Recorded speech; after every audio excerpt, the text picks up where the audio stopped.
The Someone You Should Know podcast with Rick Anthony, sponsored by Summarize. Repurpose podcast, webinars, and interviews for social media, websites, and email with the help of AI, all thanks to the help of Summarize. Hi, I'm Rick Anthony, and welcome to the Someone You Should Know podcast, the podcast that focuses on musicians, authors, and interesting people. We like to say we're making a difference one artist at a time. So sit back, have a cold one, and get ready to meet someone you should know. Today's podcast guest embodies the title of Someone You Should Know because he's widely known as one of the leading innovators of the Dulcimer and has released more than 60 albums. Plus, if you're a fan of PBS children's television, you might be familiar with his work. It's a great honor to introduce to you my guest, Kevin Roth. Kevin, welcome. Well, thanks for having me. Kevin, I'm sure some of my listeners might go, okay, a dulcimer, I'm not familiar with a dulcimer. Can you explain what a dulcimer looks like and how to play it? Generally, it's in an hourglass shape, and it's played on the lap. Famous people like Joni Mitchell plays one. Cyndi Lauper plays one. Oh, seriously? I didn't realize that. Yeah. And then there's the kind of dulcimer stars out there, of one of which I will sink my teeth into saying I am, just because I've been around so long. But it's a folk instrument, but I play it in a very modern, improvisational way, which is what I'm known for. But traditionally, it's been known as a Appalachian folk instrument. Right, yeah, I remember that. It's got kind of a Celtic vibe, too, when you hear it played, too. It's just really beautiful. Very, very nice instrument. And you've got, almost 60 albums, is that correct? Something like that, yeah. So you've been doing this for a very, very long time, and you rose to fame quite quickly when you were younger, and you had your first album recorded on Folkways Records. Can you take us through those formative years and how you actually rose to fame and how this all came to be? How were you first introduced to the dulcimer? I saw it at a party when I was about 13 or 14. Okay. Something told me I wanted to get into the record business and be a folk star. Okay. So I made a fairly lousy demo. I was a good dulcimer player, not a great singer, and was turned down by all the majors, and then I was picked up by Folkways, which was a real godsend because Folkways never puts anything out of print, no matter if you sell 10 copies or 10,000. So all of my albums you can still find on the Smithsonian Folkways website, which is marvelous. Oh, my God. I did a dozen records with Mo Ash, who ran Folkways. And I wouldn't say I hit any major fame out there in folk music, except I did become known as a dulcimer player because there weren't that many of us making albums. The real fame came in, I think, the early 80s when I was asked to sing the theme to a PBS show called Shining Time Station, which was based on Thomas the Tank Engine. Right. And how that happened is Rick, the producer, had been putting his daughter to bed with my Lullaby album, because at that point I'd started to make a lot of children's family music albums. And once that show hit PBS and it went Zoom, became a hit song, a hit show. And that song, which I sang the theme to, became sort of a hit song. And I also wrote some music videos. Well, that just rocketed my career into sort of the stratosphere. Absolutely. How did you get asked? Okay, now he is, of course, the producer for the show, but once you got asked, did you say, okay, this thing is going to be about a children's train, Thomas the Tank Engine, and Ringo Starr is going to wind up being involved with this? Did you hear anything about that, or did you just come up with a theme and it went from there? No, he had hired somebody, him and Britt Allcroft, who created the show, hired someone in New York, and they didn't do a good job of it. So he loved my voice, and he brought me into New York and said he was going to, this was a work for hire, which means I wasn't going to be getting royalties every time it played. But it would star Ringo Starr, and he thought it would be a big show, and if I was willing to do it, he thought it would really help my career. Well, my music attorney thought otherwise, and he said, don't do it at all, because if you're not getting paid for every time it plays on television, why do this? And that was one of only 2 times I never listened to my lawyer. I went with my gut because I had a feeling that, even if I had to pay them to sing this theme song, it would do marvels for my career. And it sure did. So that's how it happened. And then we had a relationship, and I wrote a lot of music videos for them. And I think the best part of Shining Time Station is it's bigger now, has a cult following online. Yeah, it does, yeah. It just sticks with people's hearts like glue. A lot of people grew up with it, or their children watched it, or their grandchildren watched it, or you wound up buying all the accessories that go along with it as far as that goes. Yeah, it was a wonderful TV program. And being a fan of trains, I was also a fan of it, of course, too. But, Shining Time Station. As a matter of fact, let's feature the theme right now. I'm going to play that right now on the Someone You Should Know podcast.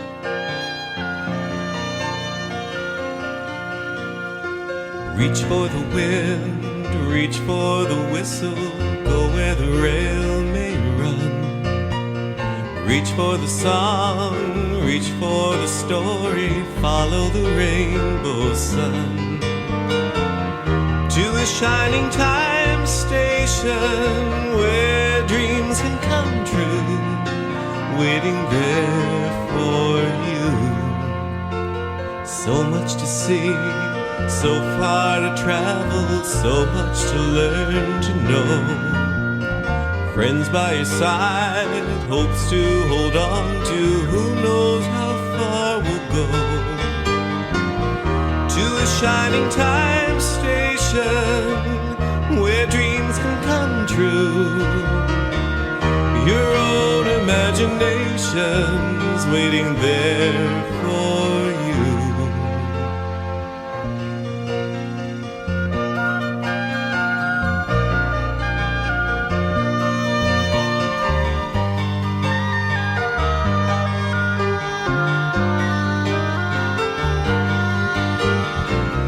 To a shining time station where dreams can come true. Your own imagination's waiting there for you, waiting for you.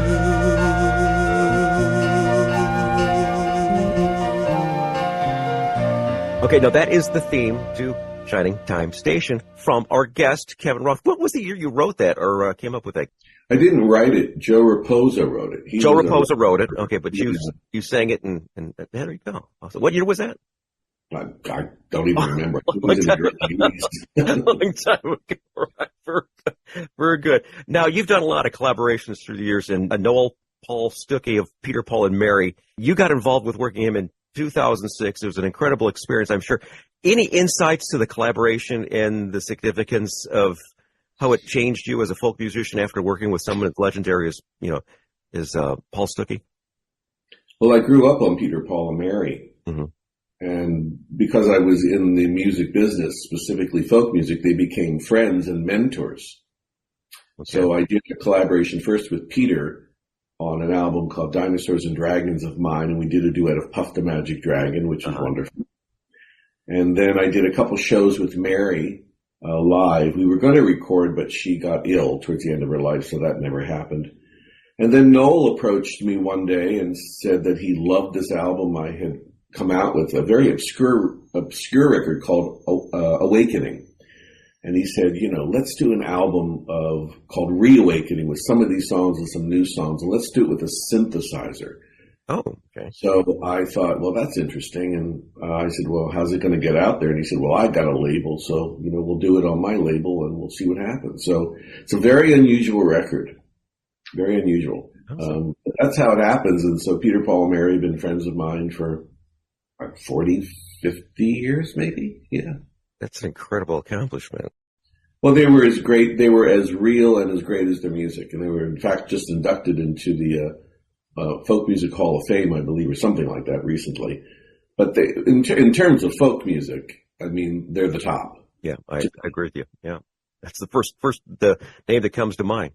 That and maybe some Joan Baez. First song we're going to feature is from the album Deviant Dulcimer, a track called Crazy Love. Can you give us a backstory on this song and tell us a little bit about how it all came to be? Yeah, it's a funny one. I have a dog named Bosco. In fact, he's the dog on the cover. Sitting right next to me here. There he is. Look at that good-looking guy. There's my little boy. He's a miniature dachshund. And he and I hang out around each other a lot. I take him with me in Southern California. My sister said to me one day, you know, if you keep posting pictures of you and that damn dog, you're never going to meet anybody. So I said, well, I can't meet anybody as great as my dog. So that's where that song came from. And so it's really a love song, but a lot of people, some people have actually gotten married to it without knowing it was about my dog. That's fine. Yeah, it's like friends of mine from Little River Band. They get asked a lot of time to, could you sing Happy Anniversary at our wedding? Getting commissioned to do that. It's like, did you realize that's a breakup song? It's not a wedding song or anything like that. Anyways, we're going to feature that song now, Crazy Love, right now from Kevin Roth, today's guest on the Someone You Should Know podcast.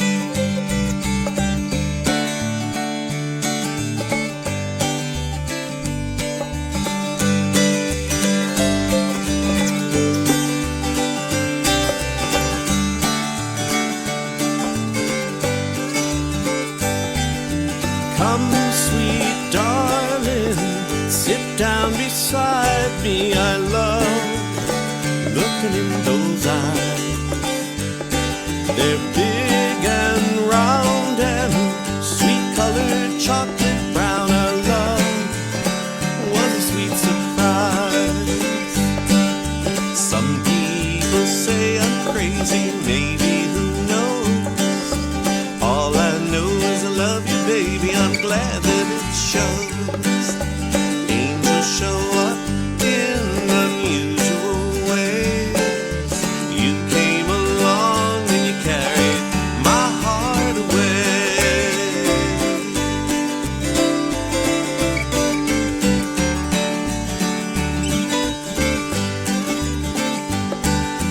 When I met you, I was feeling blue. Life was a lonely ride. It's darkest before the dawn. Sometimes the light takes so long, but I've got an angel by my side. Some people say I'm crazy, maybe who knows? All I know is I love you, baby. I'm glad that it shows.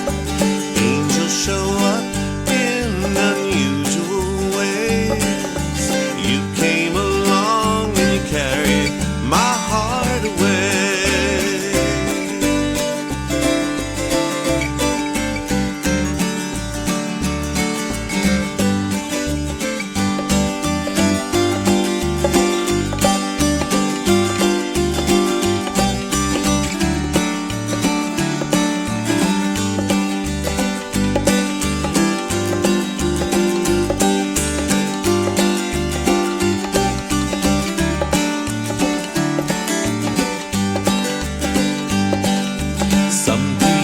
Say I'm crazy, maybe who knows? All I know is I love you, baby. I'm glad that it shows. Angels show up in unusual ways. You came along and you carried my heart away.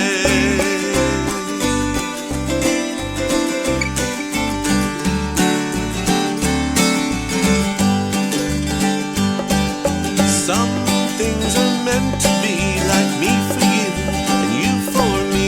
Love, it always finds its way. We're a song that must be sung. Our harmonies, they blend as one. You lighten up the darkest days. Some people say I'm crazy, maybe who knows? All I know is I love you, baby. I'm glad that it shows. Angels show up in unusual ways. We fell in love. You carry my heart away.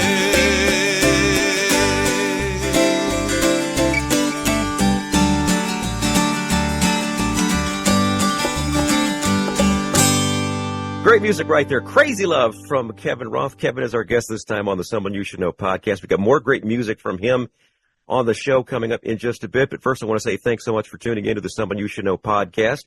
I invite you to check us out on the web, someoneyoushouldknowpodcast.com. If you go there, you're going to find our more than 180 episodes, our recent news, and a whole lot more. And if you happen to be visiting, we invite you to go ahead and leave us a review. Now, according to Buzzsprout, the service that shares us to all the different streaming platforms all over the world, very, very blessed to be listened to by 2,300 cities in 90 countries around the world. We want to salute some new ones to the list: Peru, Indiana, Teterboro, New Jersey, Victoria, British Columbia, Canada, and the London suburb of Kensington in the UK. The Someone You Should Know podcast, heard wherever quality streaming audio is available. Hi, it's Rick again for Summarize. Summarize repurposes your content from audio and video into engaging, shareable social posts, email content, summaries, quotes, and more. Hey, it's hard work to create high-quality content from podcasts and video content. Summarize gives you multiple types of content to support your marketing channels, from social media posts and email newsletters to show summaries and a whole lot more. As a matter of fact, if you go there today, you can upload up to 60 minutes for free and find out why I like it so much. Go to summarize.com to learn more. That's SUMMARAIZE.com. Thanks for listening, and now back to our podcast. Thanks for tuning in. We're talking to Kevin Roth on this episode. And Kevin, you're the creator of Dulcimer Meditation. It's supposed to help you listen to your inner voice, gain clarity and guidance, decrease fear, de-stress. Can you unpack exactly what Dulcimer Meditation is and how it all works? Well, one of the things I do besides music is I became a life coach because of going through an existential crisis in 2015. I was supposed to almost die from melanoma, and I didn't, and I'm perfectly fine. But I began to teach people what I do to create the things that I love in my life and live my life according to what I want to do and how I want to do it. So they call that a life coach. And part of that experience for me is playing the dulcimer in a very, very simple way. Like if you didn't play the dulcimer and I put a dulcimer on your lap, I could show you within 10 minutes how to do this technique. Really? Okay. And it's a process of playing it very slowly, almost like playing a little harp. Mm-hmm. And then you ask the question, what do I need to know? Or things that come from sort of your inner voice. And from that point on, you begin to understand yourself on a whole nother level. Oh, that's wonderful. Yeah, so I made an album called Dulcimer Meditation, and on my website, kevinroth.org, I actually sell something called a wink dulcimer, which has cosmic sound holes. All right. Fun to look at when you're doing this meditation. And that dulcimer is built out of woods that are very mellow and meditative in look and sound. Wonderful. What we'll do is we'll include that in the show notes. So if anyone's interested in actually learning a little bit more about Dulcimer meditation or actually becoming a dulcimer player, we'll include that in the show notes so people can go ahead and pick that up and find out a little bit more about you. We'll talk a little bit more about your socials a little bit later in the show. I want to talk about another song from the Deviant Dulcimerist, a track called Adrift. Can you tell us about Adrift? Yeah, that's based on something called non-duality. And non-duality basically is more of an Eastern philosophy, is closely related to Buddhism. And it's about the fact that everything is sort of one thing. You can call it God or the background or whatever you want to call it. So that's where that came from. All right, very good. Familiar with that. Adrift from Kevin Roth right now, from the Deviant Dulcimers, the name of the album. Here he is right now on the Someone You Should Know podcast.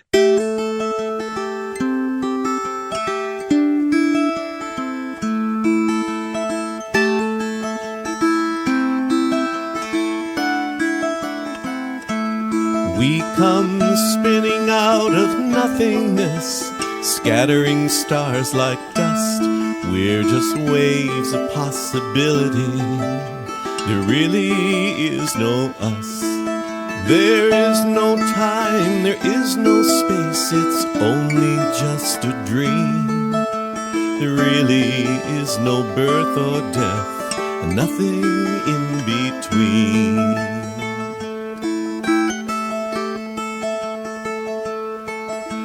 He asked me, well, how do you explain this life to me?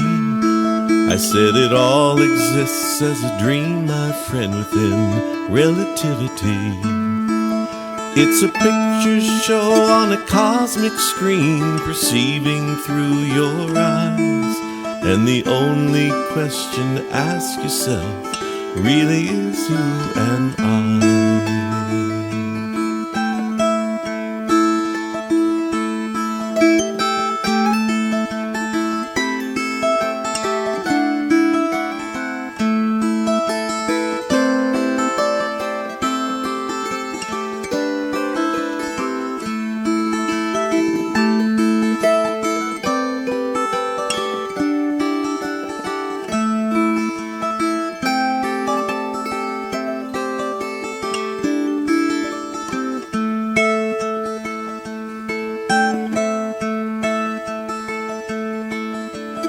Some say that it all began with the Big Bang long ago.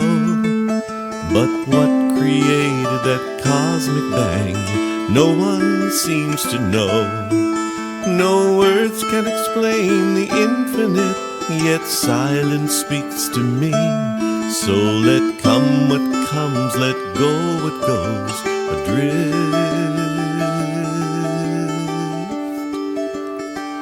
in the cosmic sea.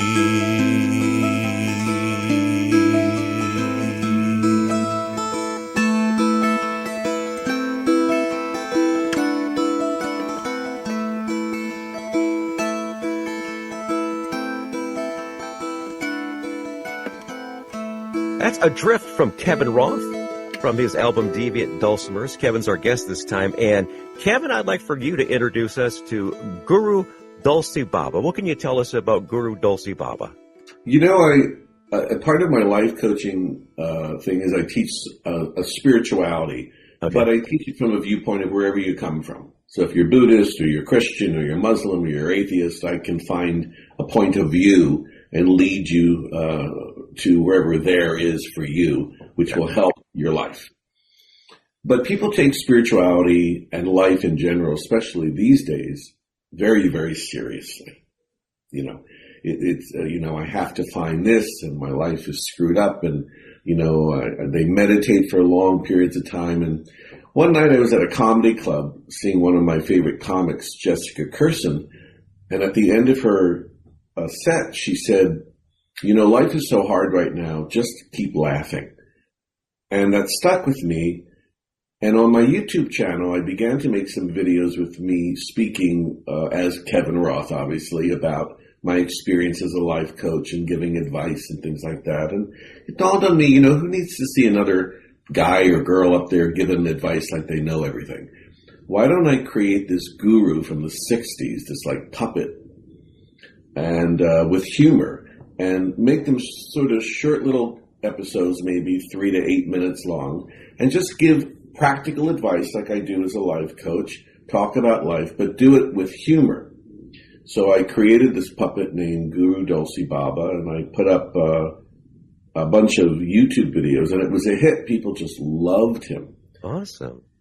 He also, I call him Dulce Baba. The guru part is because of the gurus of the 60s, and he wears a tie-dye shirt. He's got that guru look. Dulce is for Dulcimer. Right. Baba came from the Alan Watts lecture where he was telling people, you know, at some point in your life, you're going to meet some guru Baba something. And I thought that was fun. So I do the accent and I do the puppet work, and he's been a real trip, a lot of fun. Awesome. We'll include the links to that also in the show notes so everyone can check out Guru Dulce Baba. Kevin, you've worked with so many wonderful musicians through the years. You mentioned Peter, Paul, and Mary. Can you elaborate on a couple other ones that you've gotten involved with through the years? Well, I think Pete Seeger was sort of the godfather of folk There you music. go. There you go. Right there. He was wonderful. Who else have I worked with? You know, I've played so many folk festivals, and I've opened up for a lot of people. I don't know who else that comes to mind because I've been sort of out of the music business for so long. But the people I listen to, I'm a big jazz guy. Me too. So I love, and I knew Rosemary Clooney, Shirley Horn was wonderful. I listened to a lot of Joni Mitchell, not jazz. Judy Collins, who I know, and she calls herself the Betty White of folk music now because she's really the only one still touring out there. And Yeah, so there've been a lot of performers, a lot of actors, I've never really been a show busy kind of guy. I've been more about the Dulcimer and more of a recluse kind of a performer. Really? Your career has taken you to various stages worldwide, including 2 trips to the White House. Can you share those experiences? Well, yeah, they were both for Democrats. They were for Clinton and whoever was before Clinton.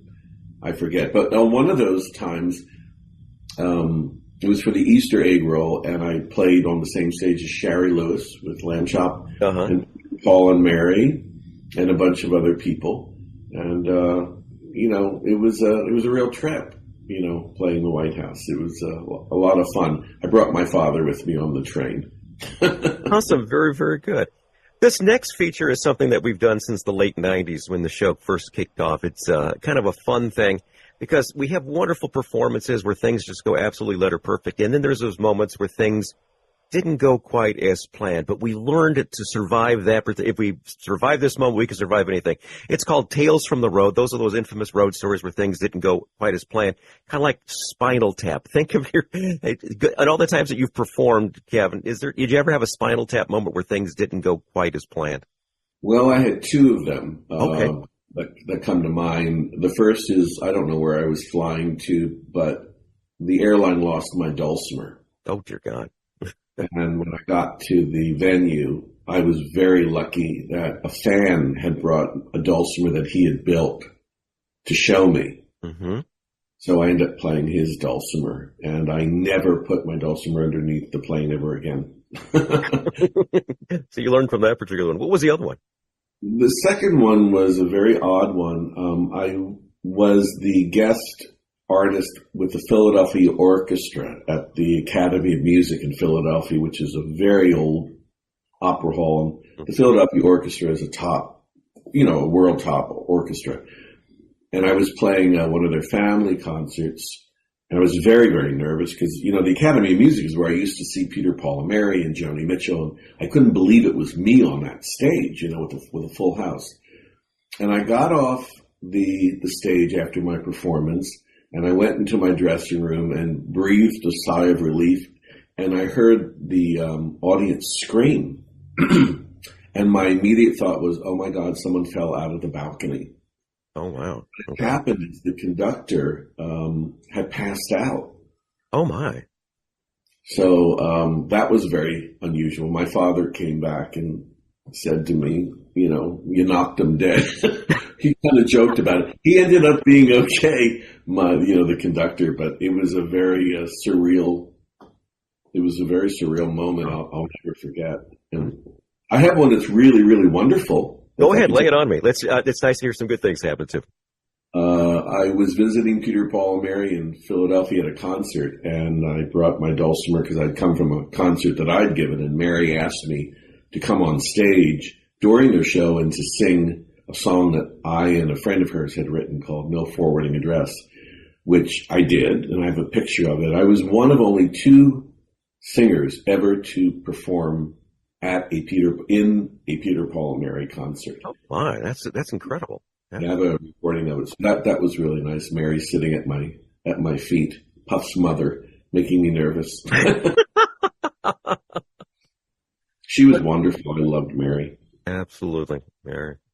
All right. Now, people are going to be wanting to know how to get in touch with you. And let's talk about, you mentioned Folkways. I'm going to find a link to your music to make sure everyone can get copies of your back catalog and some of your newer stuff as well. How about your socials? What's a good way for us to reach out to you and find a little bit more about you? And I know you have your website. What about any social media? Yeah, there's my links of my YouTube is on my website. And I have a Facebook site, obviously Kevin Roth. Mm-hmm.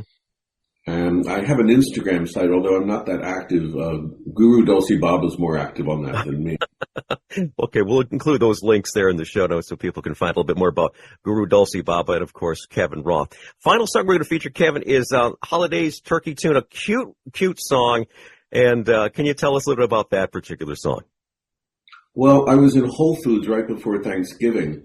I was waiting in line to buy this organic turkey, and there was, here in San Diego, there was a hippie in front of me who just reeked of hashish. It was really pungent, and he had,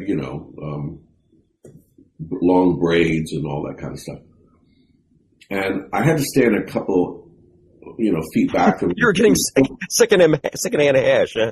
Yeah, it was like so pungent. But then I began to think, well, what would happen if turkeys that were called organic were fed marijuana seeds, and then people at the Thanksgiving dinner or any holiday dinner with families, when they don't get along, they all kind of ate this thing, and then they got stoned. They all would get along. So that's how that song came about, the Holidays Turkey Tune. I absolutely love it, too. It's fun. It is a great way to wrap up the show. And, Kevin, it's been a delight to have you on. I want to say thank you very much for the many, many years of great music you've given us, for introducing my audience to the Dulcimer and also Guru Dulci Baba. So we're going to check those out on YouTube and such. Kevin, it's been a delight having you on the show. I thank you so much for your time and for providing us some great music. Thanks for having me.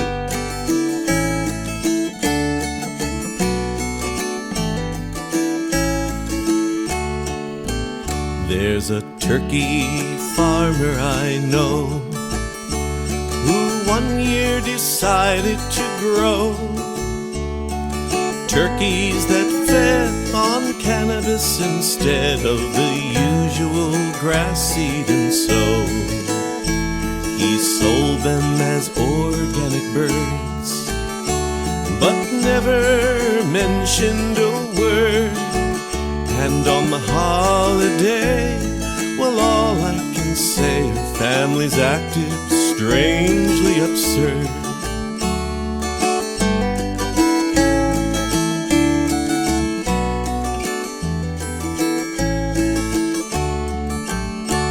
All the families that don't get along, after 3 bites broke into song, and everyone laughed as they fell on their ass. The entire day nothing went wrong.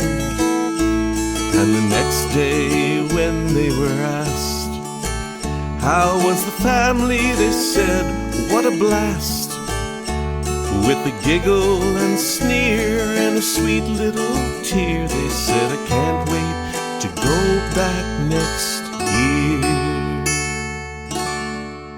Hi, this is Rick Anthony, thanking you again for listening to this episode of Someone You Should Know. Now, if you're an aspiring musician or an established musician that's looking for a little exposure, I invite you to drop us a line at someoneyoushouldknowpodcast@gmail.com. That's someoneyoushouldknowpodcast@gmail.com. Also, I invite you to tell a friend about the Someone You Should Know podcast. I thank you for tuning in this time, and I invite you to check us out next time on the Someone You Should Know podcast, because you never know who's going to show up. Until next time, remember, God loves you, and so do I.